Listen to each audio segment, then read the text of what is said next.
आज का प्रातः क्लास है 5 जुलाई 1968।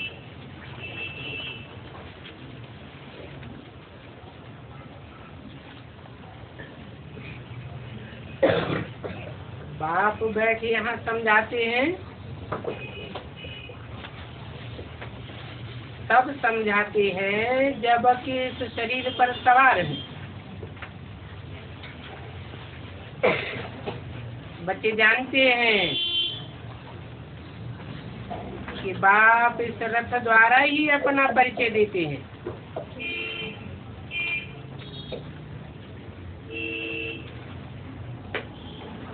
और सत्य चक्र का ज्ञान भी देते हैं। तुम यहाँ बैठे हो, देखते हो रथ पर बाप विराजमान है।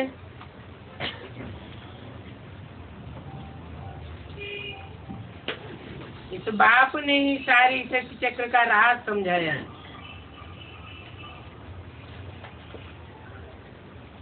और ये बाप सन्मुख बैठे हैं।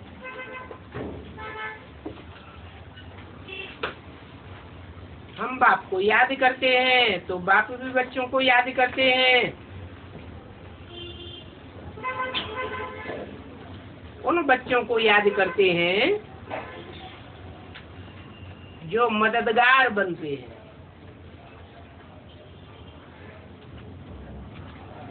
अच्छा, अभी तो बाप सन्मुख है,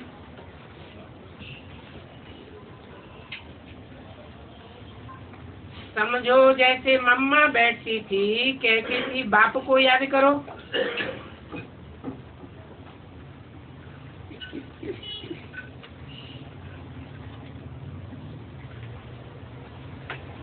भाई भी बैठते हैं,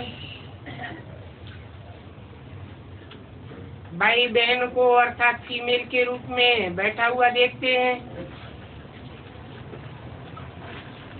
तो तुम बच्चे किस प्रकार याद करते हो? किसको याद करते हो और कैसे याद करते हो? बुद्धि कहाँ जाती है? तुम्हारी बुद्धि ऊपर चली जाती है या जिस रथ में शिव बाबा आते हैं उनको याद करते हो, या कि समझते हो कि बाबा परम धाम में रहते हैं और अभी इस रथ पर आने वाले हैं? क्या समझते हो? उस समय तुम्हारी बुद्धि में क्या क्या आता है? क्या क्या याद करते हो? अनुभव बताओ। अथवा अपने घर में जाते हो तो कैसे याद करते हो? बाप को याद करते हो तो बाबा को ऊपर में याद करते हो या इस रथ में याद करते हो? इस रथ में याद करते हो गोया बाप दादा को याद करते हो?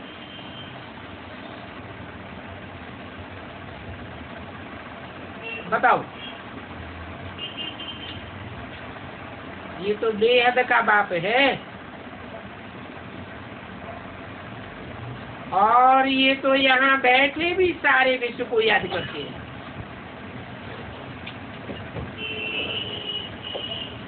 उसमें भी इन पार्टिकुलर और इन जनरल बात भी है। पार्टिकुलर अर्थात जो सन्मुख हैं उनको याद करते हैं और सन्मुख होने वालों में भी जो जास्ती सर्विस करते हैं उस तरफ बुद्धि जाती है, नजर जाती है। उनको अच्छी रीति देखते हैं, प्यार करते हैं। बाकी औरों को तो ऐसे ही देख लेते हैं।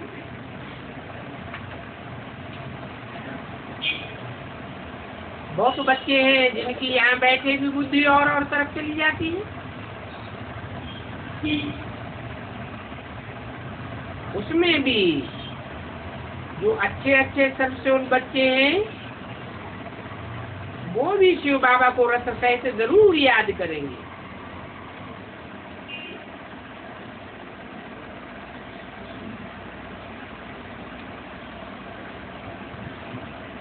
अच्छे अच्छे हैं तो कैसे याद करेंगे? रस सहित याद करेंगे। रस बिगर तो याद कर ही नहीं सकते।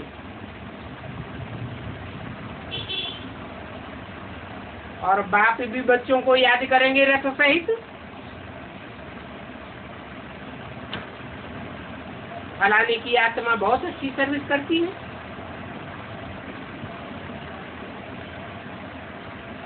फलाना कहा तो कोई नाम याद आता है ना।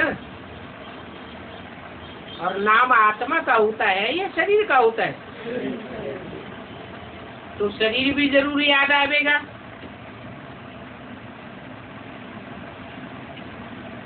वो बच्चे भी बाप को याद करके बाप के लिए सर्विस करते हैं। इसलिए बाप भी कहते हैं कि बच्चे नंबरवार पुरुषार्थ अनुसार हैं।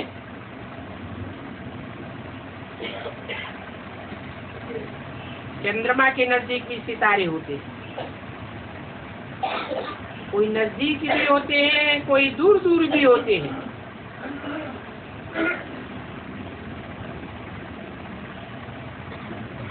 ये क्यों लगा दिया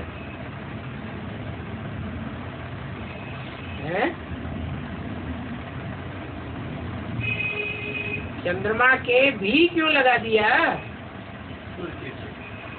हाँ, कोई बच्चे ज्ञान सूर्य के भी नजदीक हैं और कोई बच्चे चंद्रमा के भी नजदीक हैं, कोई दूर होते हैं। उनमें भी बल कोई कितना भी दूर हो फिर भी याद तो जरूर आएगा। ये बच्चा विलायत में रहता है परंतु बहुत अच्छी सर्विस कर रहे हैं।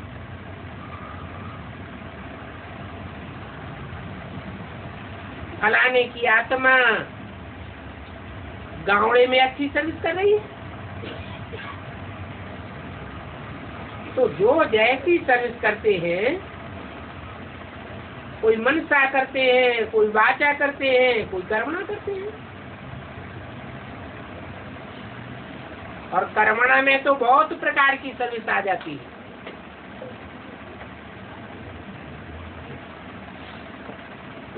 तन की, धन की, तो ये सभी बातें बाप ध्यान में रखते हैं। बुद्धि में आता है ये बच्चा धन की बहुत मदद करता है। धन की मदद करता है, बल खुद इतना पुरुषार्थ नहीं करता है। अवस्था इतनी अच्छी नहीं है परंतु उनके धन से बहुतों का कल्याण हो रहा है। बल ज्ञान नहीं है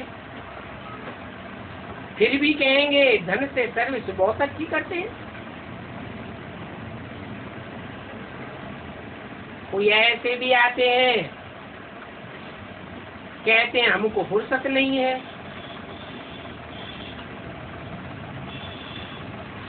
बाकी धन की मदद हम दे सकते हैं। तो वहां जाकर क्या बनेंगे? हाँ, कोई साहूकार बन जाएंगे। पुरुषार्थ नहीं करते हैं, पारिवारिक संगठन में भी नहीं बैठते हैं, ज्ञान योग की क्लास भी नहीं करते हैं, तो भी कहाँ आ जाएंगे? तो भी साहूकारी प्रजा में आ जाएंगे।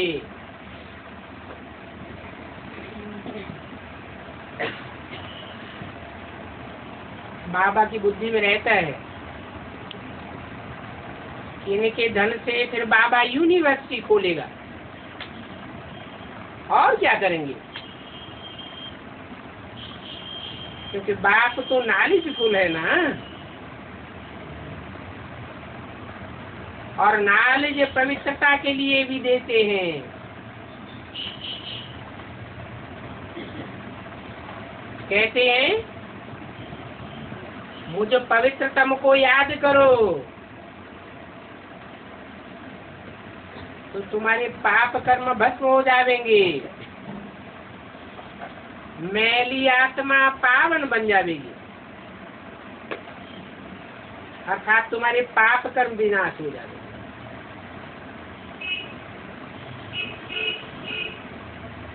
बाप अभी तो यहाँ का रहवासी है ना,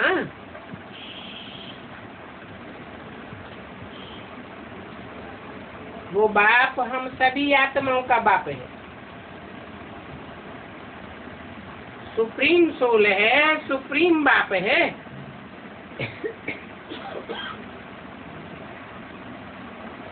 तो उनको ये याद करना है, उनको कह करके दूर क्यों कह दिया?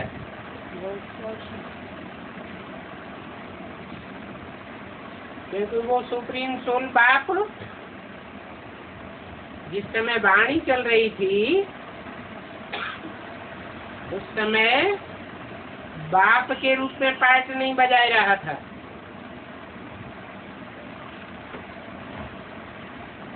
इसलिए ये नहीं कहा इनको याद करना है। ज्ञान चंद्रमा ब्रह्मा के तन में पार्ट बजाए रहा था, इसलिए बोला, इशारा दिया कि उनको ही याद करना है जो बाप प्रत्यक्ष होने वाला है। उस याद की मेहनत है, भल धंधे आदि में रहो, सिर्फ इतना याद करो कि बाबा हमको विश्व का मालिक बनाते हैं, बाप को हम मदद करते हैं, सेंटर अथवा कॉलेज खोलते हैं, तो इसमें बहुतों का कल्याण होगा। समझाया जाता है इसका भी तुमको फल बहुत मिलेगा।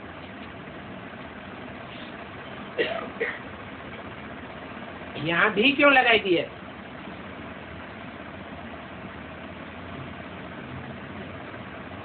है? जो पुरुषार्थ करते हैं, अच्छे ज्ञानी हैं, अच्छे योगी हैं, अच्छे धारणावान हैं, परंतु धन की मदद नहीं है, इतना धन है ही नहीं, उनको क्या फल मिलेगा? है? फल तो उनको भी मिलेगा, वो राजघराने में आवेंगे, और जो ऐसी मेहनत नहीं करेंगे, सिर्फ धन की मदद करेंगे, तो बड़े साहूकार बनेंगे, क्योंकि बहुतों का कल्याण तो करते हैं ना। तो इसको कहा जाता है तन से, मन से, धन से, अथवा मनसा वाचा कर्मणा सर्विस करना। तो बाप बच्चों से पूछते हैं कि कैसे बाप को याद करते हो? है?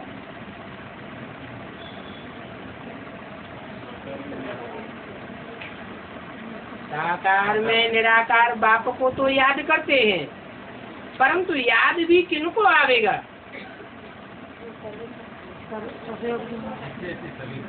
जो अच्छे कर्म से बोले हैं,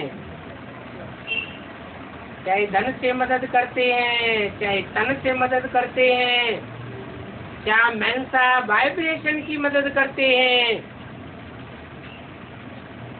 वाचा से मदद करते हैं, कर्मेंद्रियों के कर्म से मदद करते हैं। बाप को मदद तो करते हैं, उस बात की मदद, वैश्यालय को शिवालय बनाने की मदद करते हैं। बाप तो बेहद का मालिक है। जहाँ जहाँ भी जो जो बच्चे हैं सभी को याद करते रहते, और तुम बच्चों को दो याद करना है एक बाप को, और बाप सभी बच्चों को याद करते रहते हैं। तो जब याद करते हो तो क्या जहाँ रथ है वहाँ बाबा को समझ करके ऐसे बाबा को याद करते हो? समझो बाबा बम्बई में है, तो क्या तुम्हारा बुद्धियोग बम्बई में चला जाता है? बुद्धि में आता होगा कि बम्बई में बाबा रथ पर विराजमान है, उनको याद करते हो।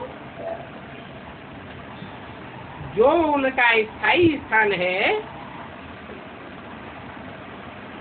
उस बेहद के बाप के हम बने हैं, और वो बेहद का बाप अभी नीचे आया हुआ है।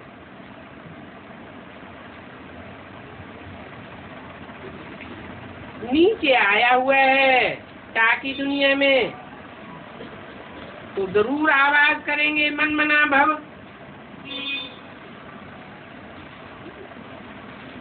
ऊपर बैठे थोड़े ही ये आवाज तुम्हारे कान में आवेगा, मन मना भव, मेरे में समा जाओ। मना ऊपर परम धाम में है, और परम धाम में याद करेंगे तो मन मना भव का अर्थ क्या हुआ है?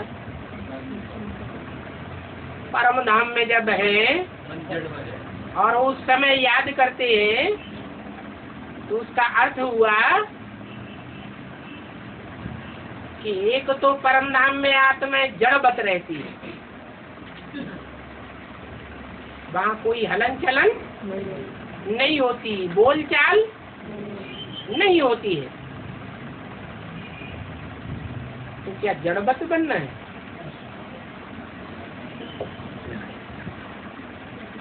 जड़वत तो नहीं बनना है। इसलिए कहा कि जब मैं यहाँ आता हूँ तो कोई रथ में आता हूँ, आवाज करता हूँ, बोलते चालते को चैतन्य कहा जाता है। नहीं तो भक्ति मार्ग में जैसे याद करते हैं, उसको याद करते हैं, जड़ मूर्ति को याद करेंगे, लिंग को याद करेंगे, तो क्या बनते जाते हैं? पत्थर बुद्धि, जड़ बुद्धि बनते जाते हैं।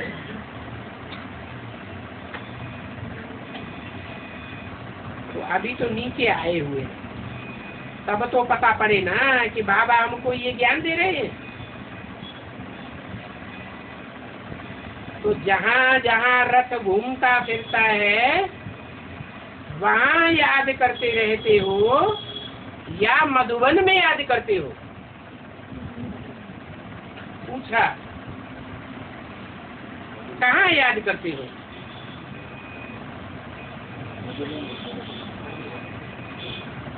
कहते हैं बाबा मधुबन में मुरली चलाते हैं। मधुबन के सिवाय और कहीं तो मुरली चलाते नहीं है। तो बाप पूछते हैं तुम कैसे याद करते हो, क्या करते हो? क्योंकि याद करने के लिए रथ तो जरूर याद आवेगा। तुम्हारी याद भी प्रवृत्ति मार्ग की है, निवृत्ति मार्ग की याद नहीं है, परंतु रथ याद आते ही बाप कहते हैं कि मुझे याद करो। ऐसे नहीं कि रथ वाली आत्मा के साथ 63 जन्मों का हिसाब है तो ऑटोमेटिक कौन याद आता रहेगा? रथ वाला ही याद आता रहेगा। तो ऐसे नहीं होना चाहिए कि रथ वाला ही याद आता रहे। जरूर पहले रथ याद आवेगा, फिर बुद्धि को मोल्ड करना है। क्या करना है? उस रथ में बाप को याद करो।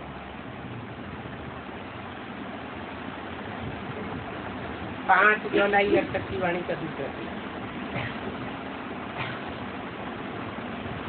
बाप भी तो बच्चों को याद करते हैं ना कि फलाने की आत्मा बहुत अच्छी सर्विस करती है, तो पहले आत्मा को याद करते हैं यह शरीर याद आता है। तो सर्विस करते हैं तो आत्मा थोड़ा ही फुदक फुदक के सर्विस करेगी। सर्विस करेंगे तो शरीर में जो मन है, मनसा से, वाचा से, कर्मणा से, तन से, धन से याद करेंगे। अच्छी सर्विस करेंगे तो बच्चे याद आते हैं। तो भल कहाँ भी हैं बच्चे, उनको याद करना पड़ता है। जैसे कहेंगे देहरादून में प्रेम बच्ची है, वो बहुत अच्छी सर्विस कर रही है।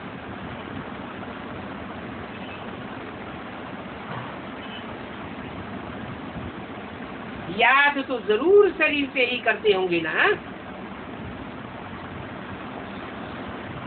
बाप बहुत क्लियर करके समझाते हैं।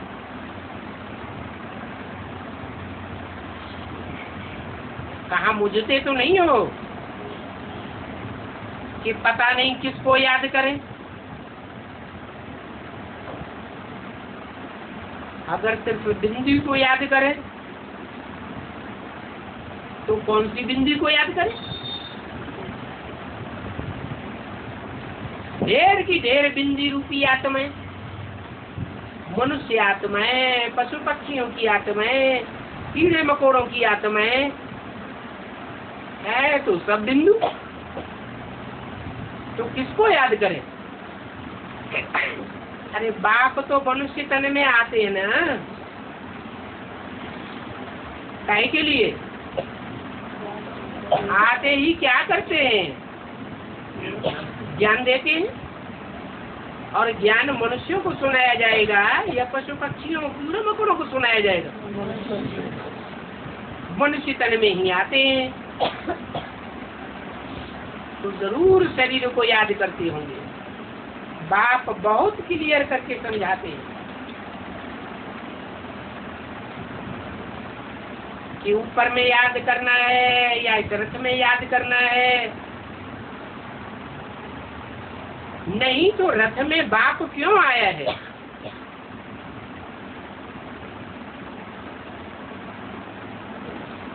अभी तो नीचे है ना। दुनिया तो इन बातों को बिल्कुल नहीं जानती है। नहीं जानती है तो क्या करते रहते हैं? और सर्वव्यापी समझ लेते हैं। बुद्धि भटकती रहती है। और तुम्हारी बुद्धि में तो पक्का निश्चयात्मक ज्ञान बैठ गया है कि बाप आमों को मुकर्रर रथ में आया हुआ है। तो सर्वव्यापी की बात उड़ जाती है। तो दुनिया वाले तो परमात्मा को सर्वव्यापी कहते हैं ना। फिर कह देते हैं कच्छ अवतार, मत्स्य अवतार, परशुराम अवतार, ऐसे ऐसे नाम रख करके उनके चित्र बनाए देते हैं।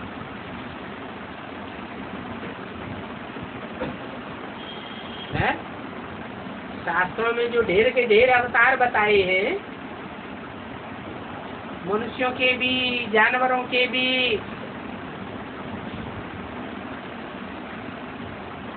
और नाम भी रखे, तो वो नाम किस आधार पर रखे? आया तो मनुष्य तन में ही है, परंतु जिस मनुष्य तन में आते हैं वो सारी मनुष्य शक्ति का बीज है, जिसके लिए कहते हैं कि दुनिया की ऐसी कोई बात नहीं जो तेरे पर लागू न होती हो। तो भक्ति मार्ग में बनाई दिया है कि आत्मा 84 लाख योनियों में जाते हैं।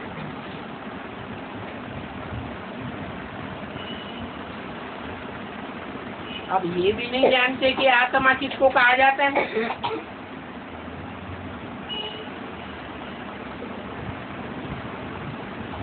कोई आत्मा ऑलराउंड पार्ट बजाने वाली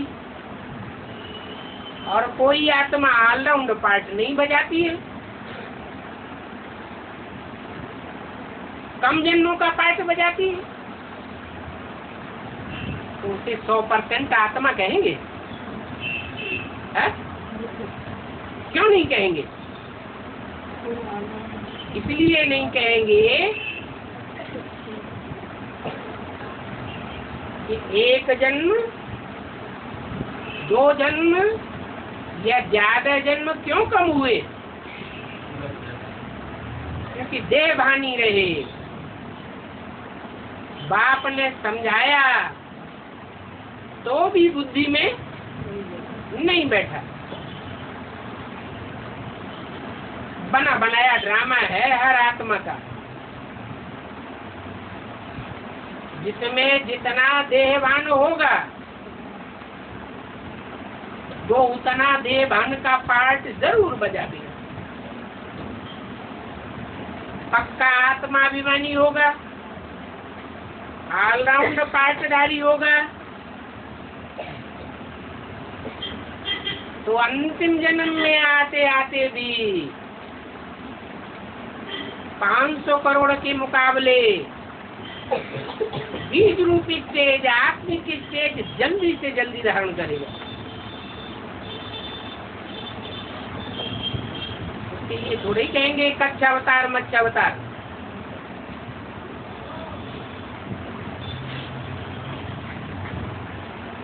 तो शास्त्रों में ऐसे ऐसे बहुत नाम रख दिए। बात समझाते हैं, वो सभी भक्ति मार्ग की रंग बातें हैं।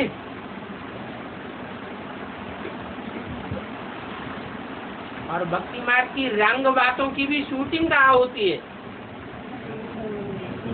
संगम युग में ही शूटिंग होती है। तो बाप रंग बात और राइट बात दोनों ही बातें समझाते हैं। ये श्रीमत के अनुकूल और ये बात श्रीमत के प्रतिकूल है। तो राइट क्या है वो भी समझाते हैं कि बाप को कहाँ याद करना है।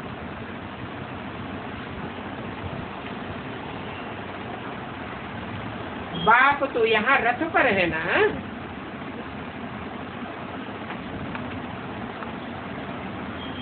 यहाँ इस दुनिया में रह करके,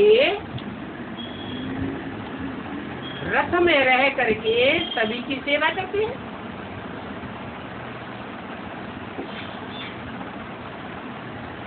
बच्चों द्वारा सेवा कराते हैं।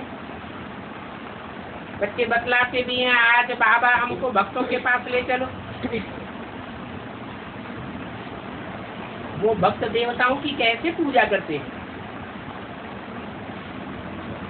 वो भक्ति मार्ग में दिखाया गया है। पत्थर की मूर्ति बनाए, उनको श्रृंगार करके कितनी पूजा करते हैं।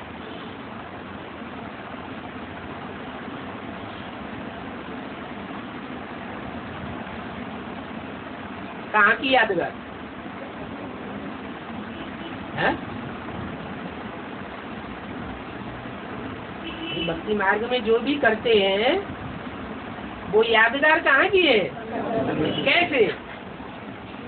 कि पत्थर की मूर्ति बनाए, उनको फूलों से श्रृंगार करते हैं,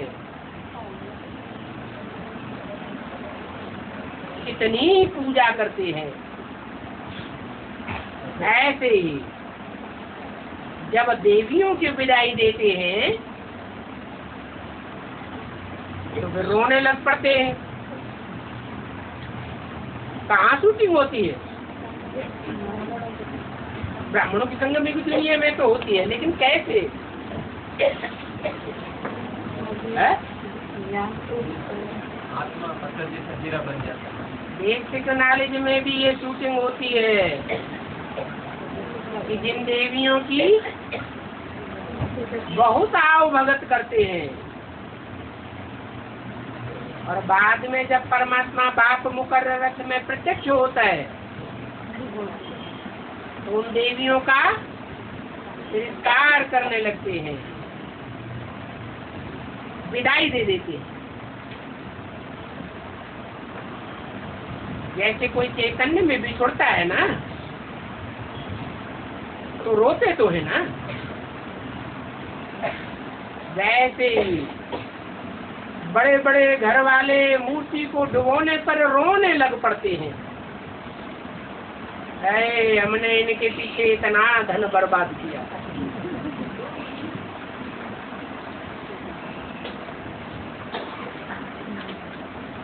जैसे उनको डुबोते हैं, नहीं डूबते हैं क्या? डुबोने से नहीं डूबते हैं तो फिर लात मार करके डुबो देते हैं। कितना उनको श्रृंगारते, कितना खिलाते पिलाते पहनाते, ये सभी भक्ति मार्ग की भावना है। खर्च तो बहुत होता है ना, फिर जाकर के डुबो देते हैं।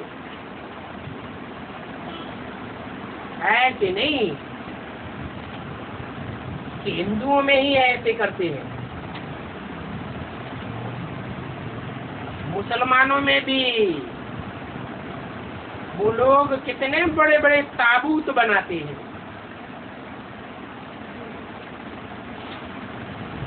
उनको ताजिया कहते हैं।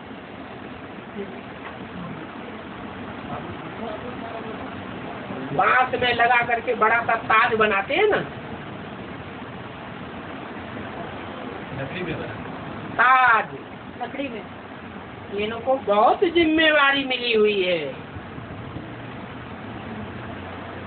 सारी ब्राह्मणों की संगमी की दुनिया को पालना करने की ताजधारी जिम्मेवारी मिली हुई है। बड़े बड़े ताबूत बना करके फिर उनको ले जा करके खलास कर देते। आजकल पैसे कम हो गए हैं मुसलमानों के पास, तो फिर वह संभाल के रख देते हैं, खलास नहीं करते। क्या करते हैं? संभाल के रख देते हैं। फिर 12 मास के बाद मरम्मत आदि करके निकालते हैं।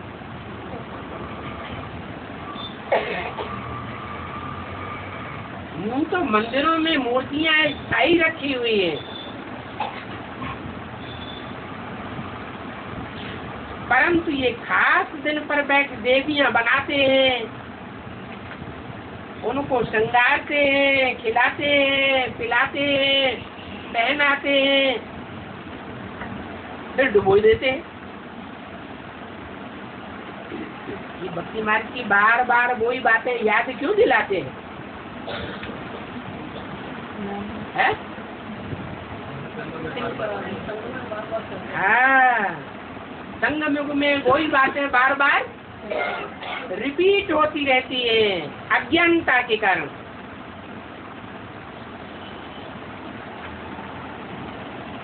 तो बताया ये भी अज्ञान है ना। अभी तो बाप सन्मुख कहते हैं। क्या? अभी पहले सन्मुख नहीं कहते थे। कैसे कहते थे? ब्रह्मा द्वारा कहते थे, तो उतना समझ में किसी को नहीं आता था। और अभी तो बाप सन्मुख कहते हैं कि तुमको कितने पैसे आज दिए और कितना तुम धनवान थे।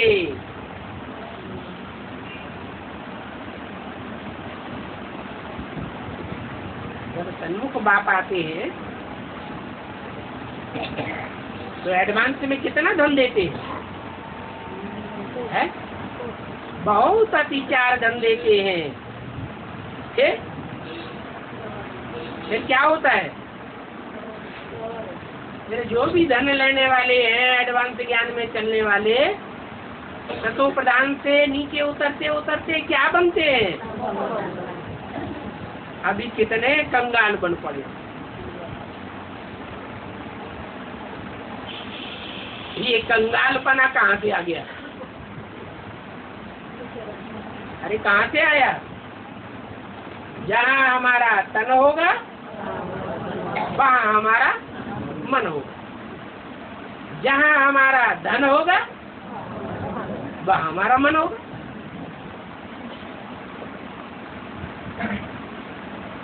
तो देवियों की पूजा की या कोई दादाजी की दादागिरी में चले, उनकी पूजा की। ये शरीर है तो जड़ मूर्तियां ना, तो शूटिंग हो जाती है। तो बात ये सब बातें सन्मुख बैठ समझाते हैं।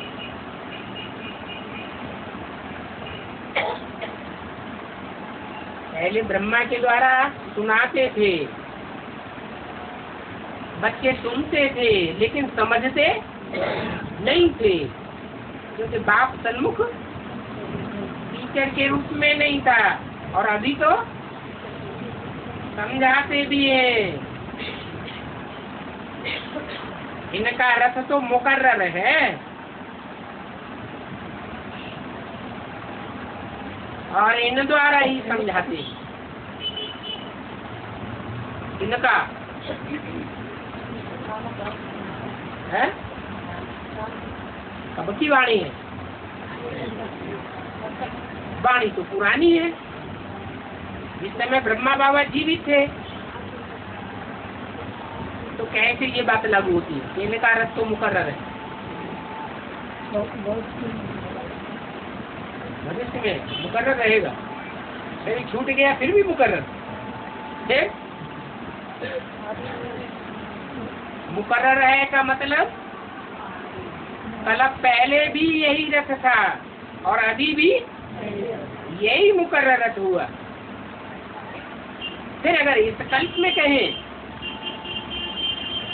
इसलिए इनका कहा, इसका नहीं कहा। क्या कहा? इनका मना राम और कृष्ण दोनों आत्माओं का। इन द्वारा ही समझाते हैं।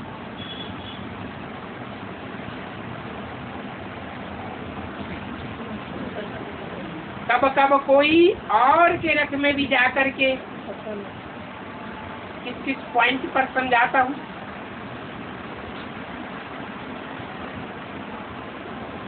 परंतु वो पता नहीं पड़ता। अभी तुम बच्चे समझते हो बाबा ने इस तरह द्वारा ही अपना परिचय दिया है। क्या फर्क हुआ?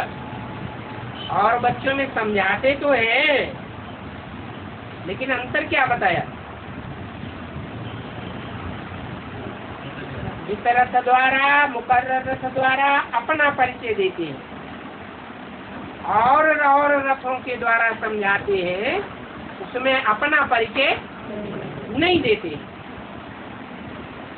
मैं जब इस रथ में आता हूँ तो मुझे कोटों में कोई पहचान नहीं। कोटों माने करोड़ों। जो पहचान करने वाले हैं, पहचान करने का पुरुषार्थ करने वाले हैं, वो करोड़ों की तादाद में होते हैं, परंतु उनमें से सब नहीं पहचानते। कोटों में से कोई ही निकलते। बाकी मुझे याद तो सभी करते हैं। भारतवासी खास याद करते हैं और दुनिया आम याद करती है, परंतु उनको ये पता नहीं है कि बाबा अभी नीचे आया हुआ है।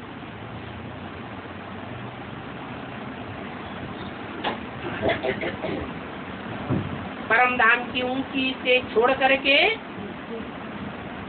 नीचे की दुनिया में आया हुआ है।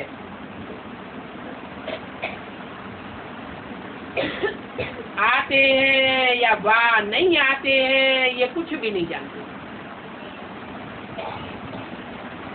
न जानने के कारण परमात्मा को ही पत्थर ठिक्कर में ठोक देते हैं।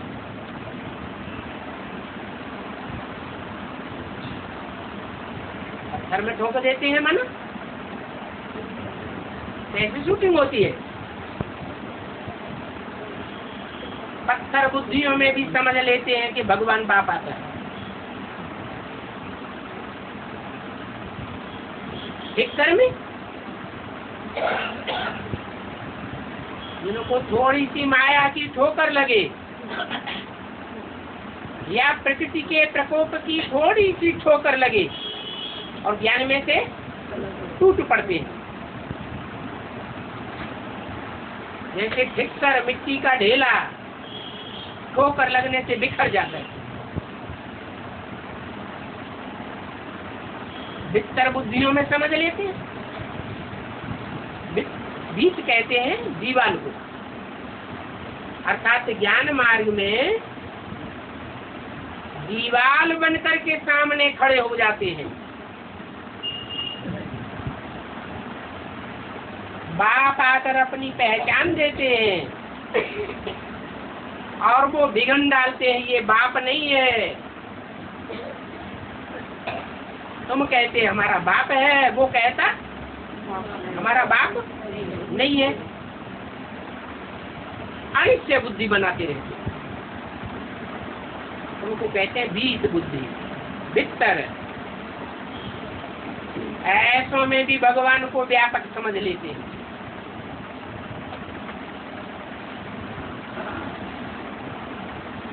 कोई कहते भी है कि अल्लाह गार्डन स्थापन करते हैं।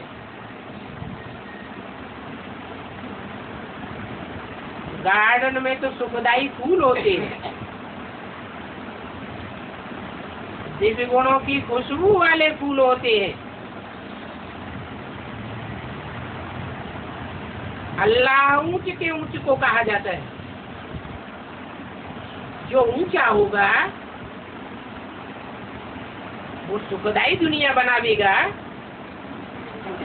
या सुख देने वाले कांटों का जंगल बनावेगा? जरूर ऊंचते बाप, ऊंचते ऊंचे बाप ऊंचते ऊंचे दुनिया स्थापन करते हैं। तो कहने वाले कहते हैं कि अल्लाह गार्डन स्थापन करते हैं, परंतु गार्डन जिसको कहा जाता है वो जानते नहीं। तुम तो जानते हो कि और कोई भी धर्म को गार्डन नहीं कहा जा सकता। सिर्फ आदि सनातन देवी देवता धर्म को ही अल्लाह का गार्डन कहा जा सकता है। तो वहां जाने के लिए तुम बच्चों को पुरुषार्थ कराते रहते और कब पूरा पुरुषार्थ कराते हैं? जबकि ये दुनिया कांटों का जंगल बन जाती है।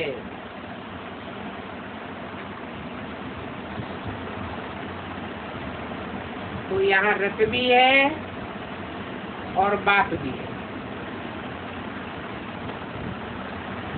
तुम बाहर की दुनिया में जाते हो, वहाँ रहना पड़ता है, जानते हो कि वहाँ बाप का रथ तो है नहीं, तो तुम बच्चों को रथ भी जरूर याद करना पड़े।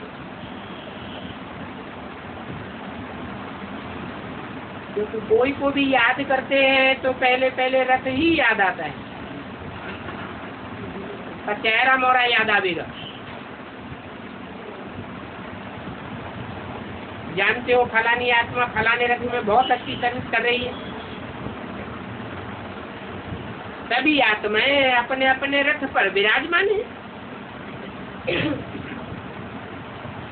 उनको अकाल तख्त कहते हैं। इनको सब आत्माओं को अकाल तख्त कहेंगे।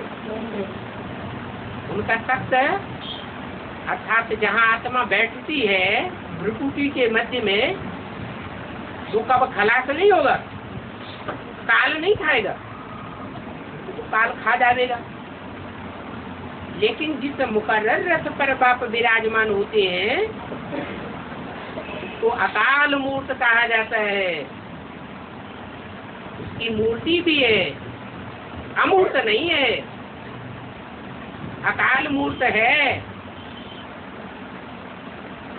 और उस मूर्ति को काल नहीं खा सकता, इसलिए अकाल मूर्त कहा जाता है। तो ऐसी अकाल आत्मा का ये तख्त है।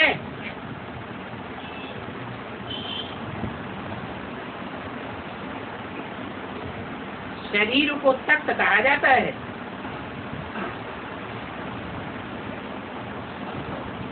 और काल शरीर को खाता है, आत्मा को काल नहीं खाता है। आत्मा तो अजर हमारा विनाशी है ही है, परंतु अकाल तख्त तब कहा जाता है जब संसार में वो प्रत्यक्ष होता है। अकाल मूर्त बाबा जिसकी महिमा गाते हैं, महिमा तभी गाई जाएगी, गायन तभी करेंगे जब कि कुछ करके गया हो। तो तुम कहाँ भी रहेंगे, ऐसे अकाल तख्त रथ को जरूर याद करेंगे।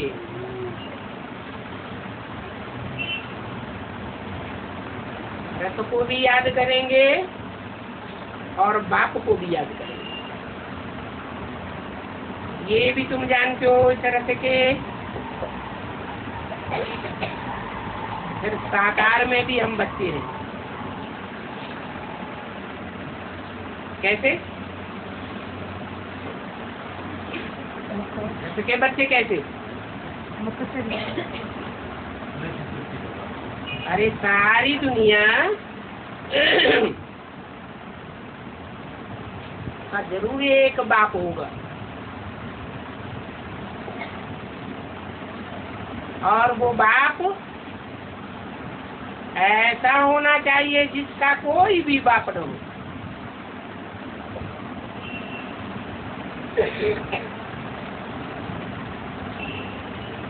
हिंदुओं में तो मान्यता है एक ही देवता की ऐसी मान्यता है जिसको कहते हैं शंकर। उसका कोई बाप नहीं होता। इसलिए फिर भक्ति मार्ग में भी शिव को शंकर के साथ मिलाए कर रख दिया है। क्योंकि शिव बाप जब आते हैं तो बहुत याद करने वाले बच्चे को आप समान बनाते हैं।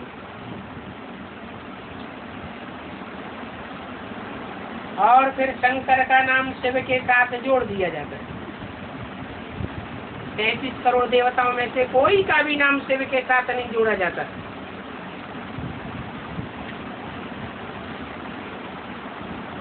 क्योंकि सारी मनुष्य सृष्टि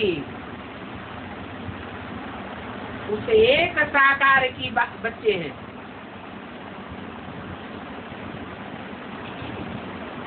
परंतु उसका कोई बाप नहीं है। उसका गायन भी है। हिंदुओं में कहते हैं आदिदेव, मुसलमानों में कहते हैं आदम, क्रिश्चियंस में कहते हैं एडम। स्थान भेद के कारण थोड़ा थोड़ा अंतर हो गया है भाषा में।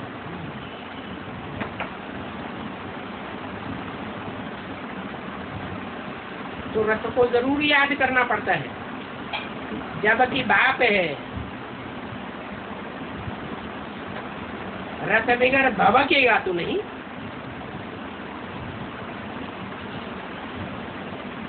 जैसे कि बिना रस के सोल भटकती है,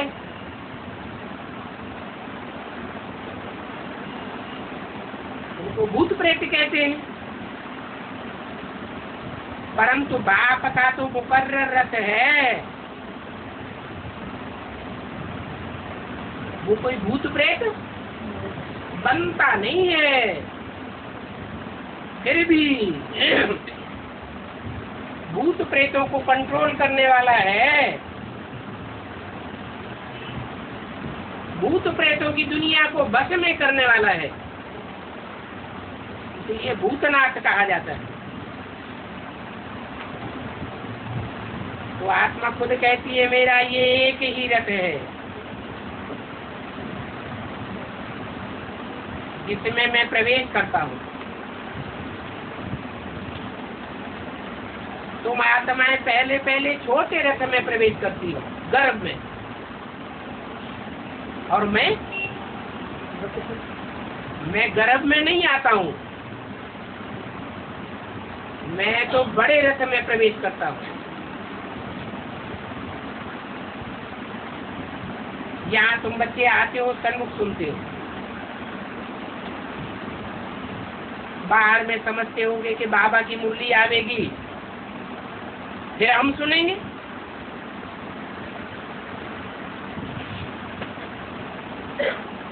तो समझेंगे कि बाप मुरली बजावेंगे तो जरूर यहाँ होंगे, तो दुनिया में ही होंगी ना। सभी की नजर जरूर मधुबन में जाएगी। बाबा मधुबन में है, अभी वहां मुरली चलाता होगा। और बच्चे बाबा से सन्मुख मुलाकात करते होंगे तो उनका बुद्धि योग मधुबन में ही होगा। इसलिए शास्त्रों में भी मधुबन का नाम गाया हुआ है। मधुबन में मुरलिया बाजे। बाकी दिल तो सभी की होती है कि हम मधुबन में बैठ बाप की मुरली सुने। तो तुम बच्चों को ज्ञान है, और उस ज्ञान की पहली पहली मुख्य बात है मन मना भव। उसके लिए अलग को पक्का याद करना है, नहीं तो मन मना भव का ज्ञान टिक नहीं सकता।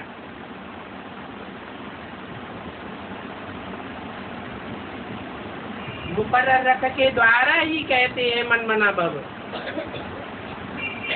मेरे मन में समा जाए, नहीं तो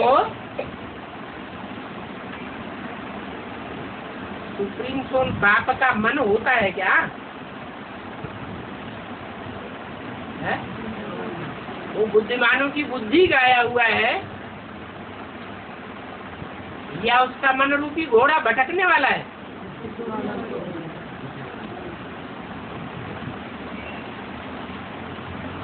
वो तो मन को कंट्रोल करना सिखाता है।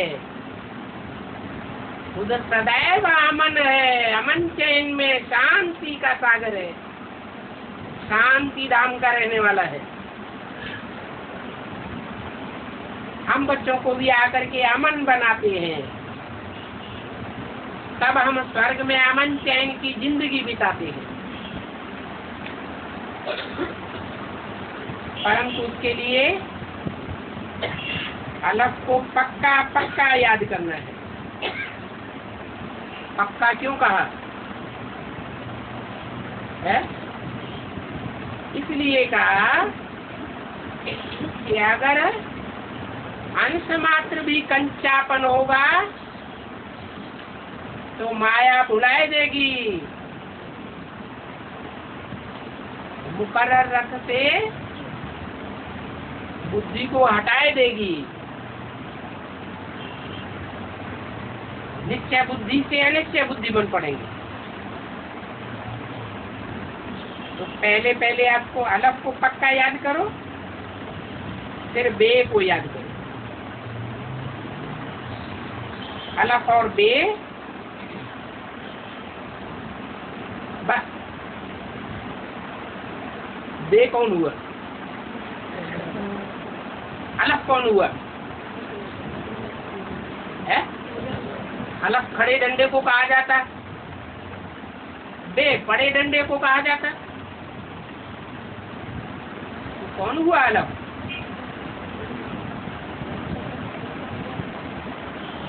जब शिव बाप इस सृष्टि पर आते हैं तो जिस मुकर्रर रथ में आते हैं और बाप के रूप में प्रत्यक्ष होते हैं,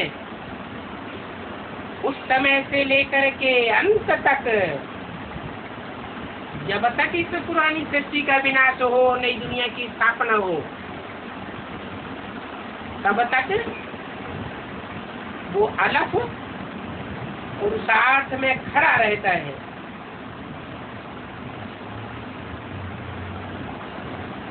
कोई माया की ताकत या कोई प्रकृति की ताकत उसको गिराए नहीं सकती। इसलिए कहा अलग को पक्का याद करो। पक्का आधार पकड़ेंगे तो ये दुनिया जो विषय सागर है, विषय वैतरणी नदी है, इसके पार जावेंगे। भक्ति मार्ग में गायन भी है,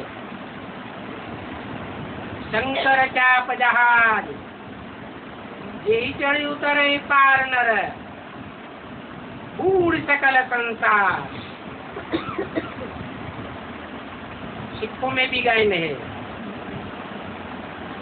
नानक चाप जहाज।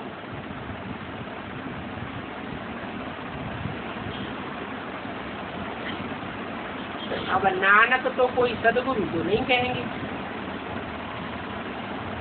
सदगुरु वो जो सारी दुनिया की सदगति करे।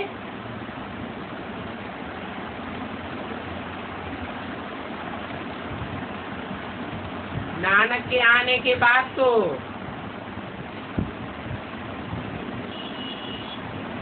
दुनिया की दुर्गति हुई है 500 वर्ष के अंदर, या मनुष्यों की मेंटेलिटी ऊपर उठी है, दुर्गति होती है। सिर्फ नानक की बात नहीं है, सभी देहधारी धर्म पिताओं की यही बातें हैं। और गुरु तो अनेक होते हैं। सिख लोग गाते भी हैं एक सदगुरु निराकार, जो एक निराकार है वो तो जरूर निराकारी, निर्विकारी, निरहंकारी होगा और आत्माओं को मनुष्य से देवता बना देगा। देवताएं भी निराकारी स्टेज में रहने वाले होते हैं, निरहंकारी होते हैं, देवताओं में विकार नहीं होते हैं, इसलिए पूजे जाते हैं। तो जो जैसा होगा वैसा ही बना देगा। एक बाप ही सृष्टि में ऐसा है और वो भी आत्माओं का बाप है जो मनुष्यों को नर से नारायण और नारी से लक्ष्मी जैसा बना कर जाता है।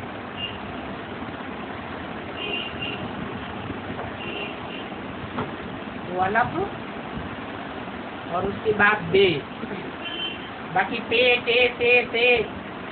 ढेर को याद करने की दरकार बिल्कुल नहीं।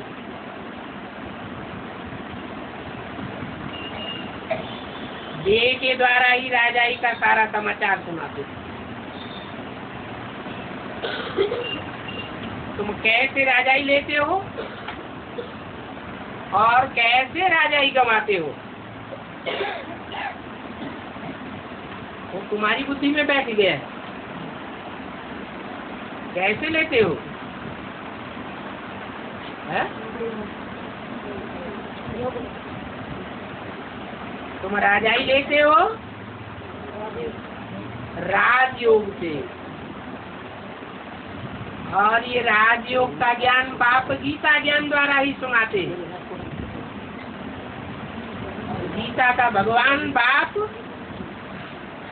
कोई द्वापर के अंत में नहीं आते हैं जो पापी कलयुग की स्थापना करके चले जावे।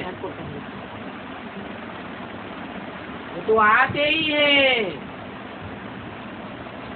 कल्प के अंत में। सतयुग, त्रेता, द्वापर, कलयुग 4 युगों का जब आवर्तन हो जाता है तब अंत में आकर के सतयुग की स्थापना करते हैं।